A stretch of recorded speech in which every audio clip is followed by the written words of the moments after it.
Hey everyone, Pupsker here, and today in Warframe, we're taking a look at the star chart for a little star chart beginner guide for anyone getting started in Warframe. If you didn't know, Warframe released warframe.com/news star-chart. It's a little interactive-ish guide, reference guide to the star chart on Warframe. And hell, we'll make a little video about it. The first thing they talk about is profiles and multiplayer settings, quests and events, talk about Duvar, talk about Railjack, they talk about the Steel Path, they talk about Nightwave, then they talk about adversaries, go over resource drones a little bit, and then take a look at public and private chats. So you can go take a look over there if you want, but F it, let's do it all on our own anyways. So starting off, profile stuff. This is essentially where the friends invite squad member stuff happens. You can set your game to public, friends only, invite only, and solo. I feel like these verbally are self-explanatory if you know what the words mean, so you're probably good there. And then you can invite squad members, makes it easier inviting friends. You can invite recent players, and you can invite anyone from your clan, right? All in all, Warframe as a settings and multiplayer game is kind of bad because they have zero party settings apart from these. As the main host or leader of your party, you can't kick anyone out of your party. You can't change the host from anyone in the party, okay? You can't do any of that, like whatsoever. So that literally all party options are these. Once you have a party, you can't kick people, you can only leave the party. So Warframe is lacking, critically lacking in party options. So they really need to fix that up and not have like a weird 2010 UI for party options, because like seriously, host has nothing. Host knows nothing. So very unfortunate here. And that's kind of all the settings have there. So yeah, quests and events always pop up in this section right here, usually like right by the alerts, boop, right on the left. I'll use the guide back here for a reference just to show you. So when there is, let's say, a quest, it would pop up right here as like whispers in the walls as the next main quest going forward. That little thing with the 2 right there, that's a Plague Star event, right? And as well as there is mail here. So there's a lot of general event stuff. Archon Hunt is pretty cool that you can go through and find, and it'll always just be on the section right there to the like left section, right? See, if you have mail, if you have a quest to do, it'll pop up right there as well as any events. So you just have to check once in a while if you aren't aware of anything like that, as well as Warframe will always have their news, anything like that, events. They will always talk about them over in this section as well if you ever want to see Warframe news information, as well as like the community information. So it's not the worst at all. And then you can just go back over here. Next, we can quickly talk about Duvar. So this right here, the little thing in the top right, this is entrance to the Duvar paradox. I mean, if you've done the Duvar paradox, you pretty much know what this is, because you have to complete the Duvar paradox quest to do this. This is a Warframe separate area game mode. You have the Duvar experience, the circuit, and the lone story. This is where you can get your Warframe setups and your weapon setup, and this is only for like Duvar. It's its own experience. You don't have to like create or mod your weapons in Warframe specifically, because they give you pre-set up modded Warframes and weapons if you choose, and if you don't have your own mod setups, right?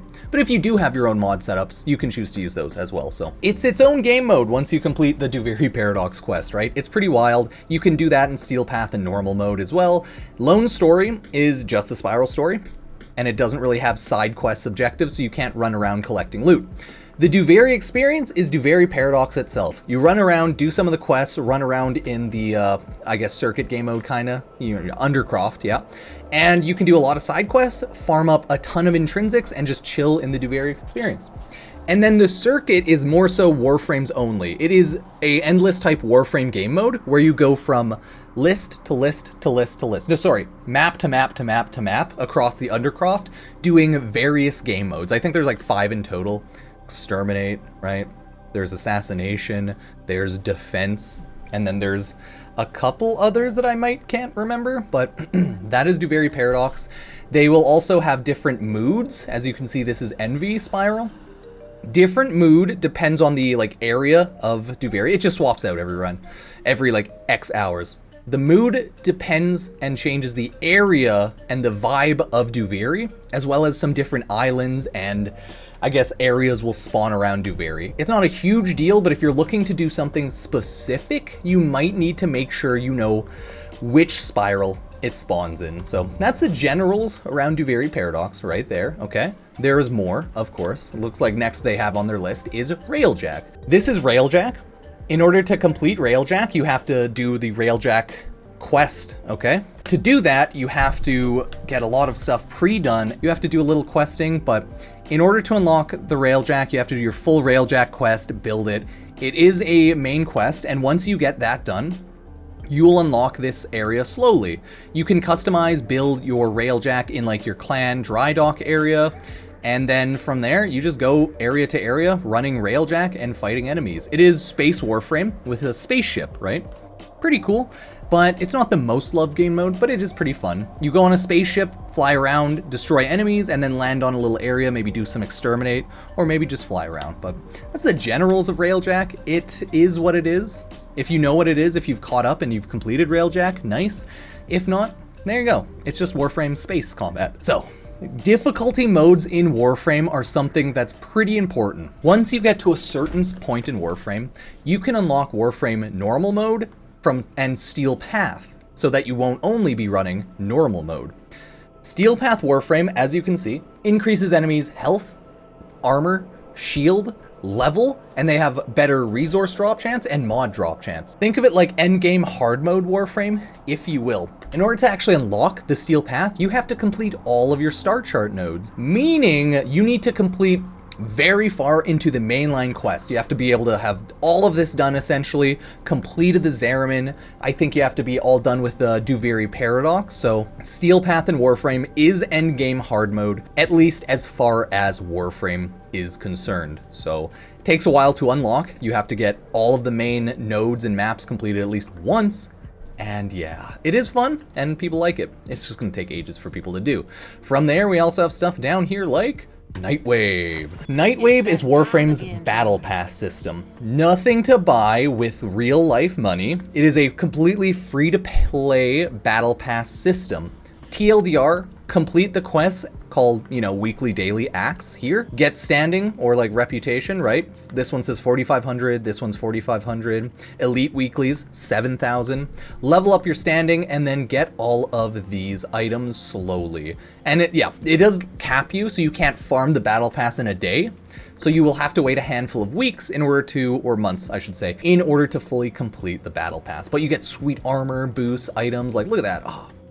As well as there's some story down here. If you hit tune in, you can take a look at all the previous Nightwave story. We have Wolf of Saturn 6, Emissary, and Glassmaker. Sadly, Warframe couldn't afford to keep up doing story with Nightwave, so Nightwave no longer has any story because they weren't making money off of it, and it seems like it was too much of a resource drain, so they stopped doing that. Unfortunate, I know.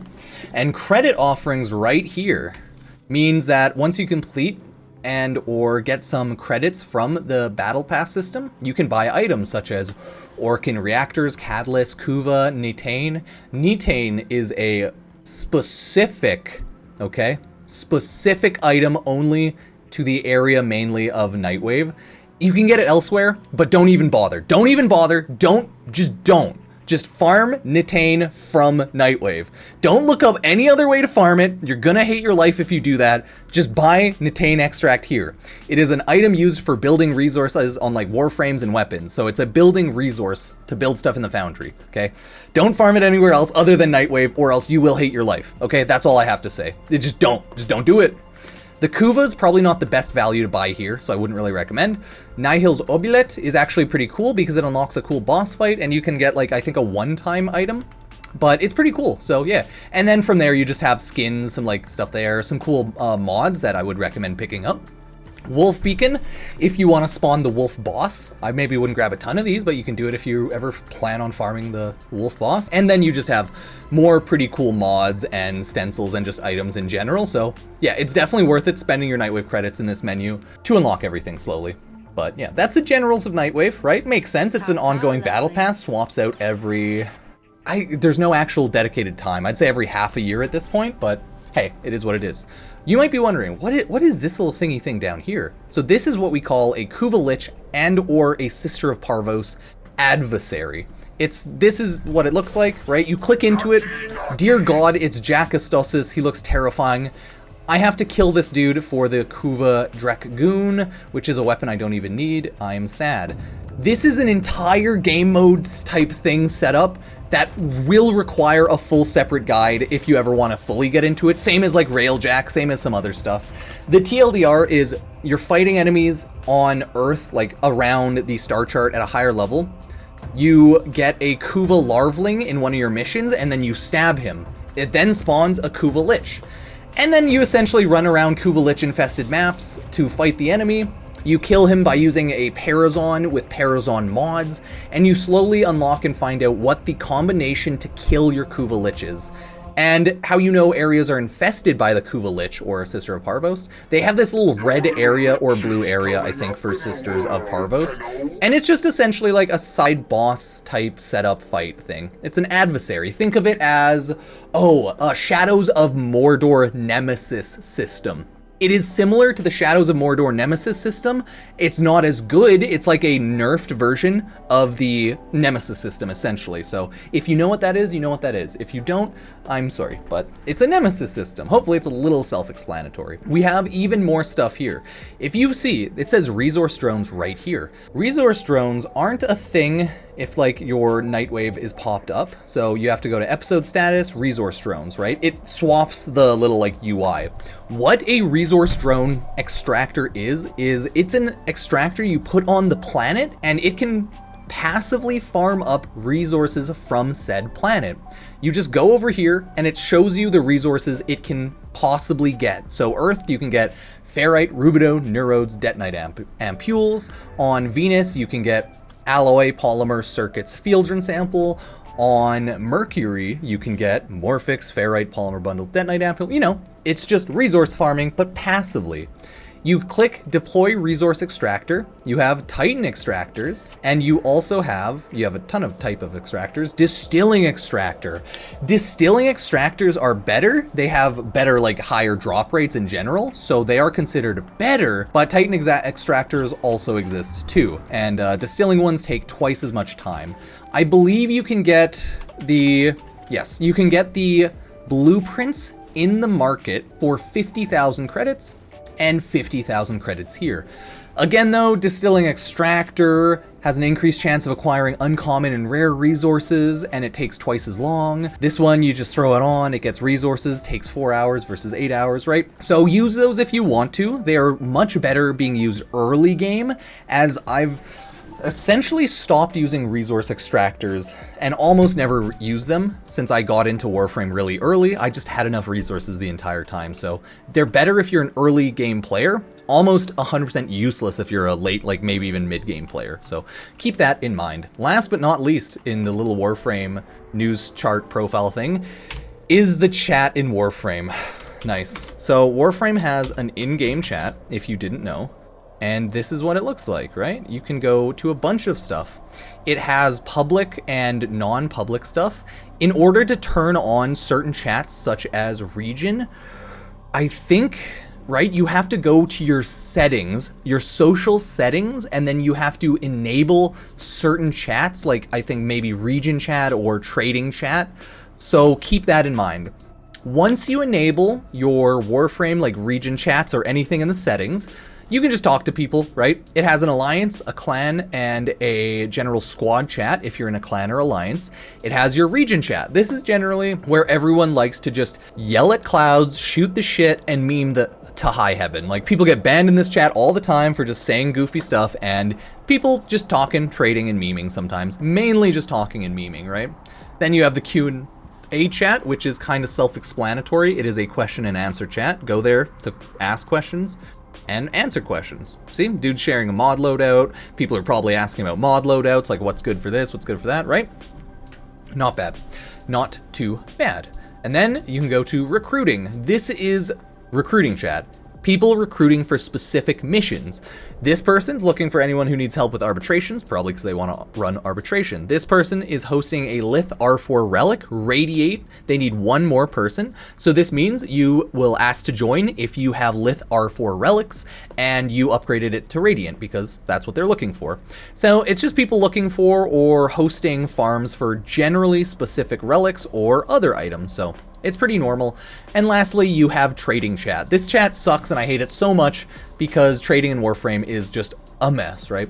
Half the time people are selling random stuff, like this dude's selling a mod riven. A lot of people will sell rivens, they'll sell relics, and they'll sell primes, right? I mean, Tenet Envoy Akrita, you know, not bad. That's a good mod for sure. He's only selling it for 30 platinum. I'd take it if I was looking for it, but it has negative multi-shot, so it's not something you'd want to actually equip.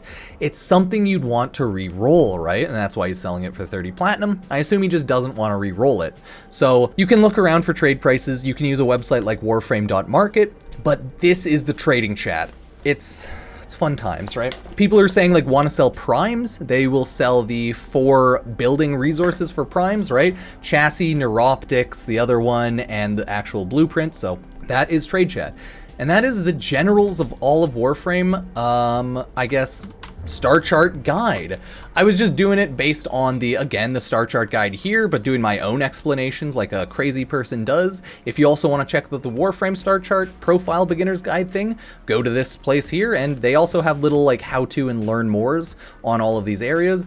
But I mean, me and a lot of other people also have guides on YouTube if anyone's looking for something. Guide coming soon for adversaries. Luckily, a lot of people have Kuich guides. I might not, but I might. It's hard to say. So that is the Warframe Star Chart Beginner's Guide, kind of, that Warframe just released. So yeah, judge it as you will. I was just talking about each one of the individuals, so I just kind of grabbed their title point and whatnot. I guess the only thing I should say about Duvar is it's a roguelike experience where you do get additional buffs as well as like the random RNG of your warframes and weapons, right? Forgot to mention that it is technically a roguelike system where you can become insanely strong and become a god.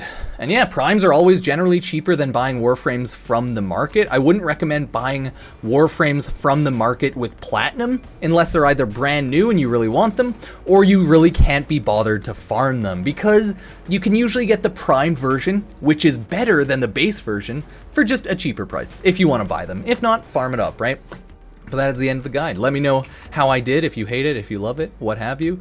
Sub, like, and cheers, all that jazz with Epic Games creator code Pupsker. I do not have a Warframe creator code because I don't think Warframe likes me, but I love them. But they just won't, they don't love me. But I have an Epic Games creator code Pupsker. So if you ever want to support the channel and you use the Epic Games Store for Fortnite skins or buy any games, Warframe stuff, or Genshin, anything helps. So thank you so much, and I will see you next time. Cheers.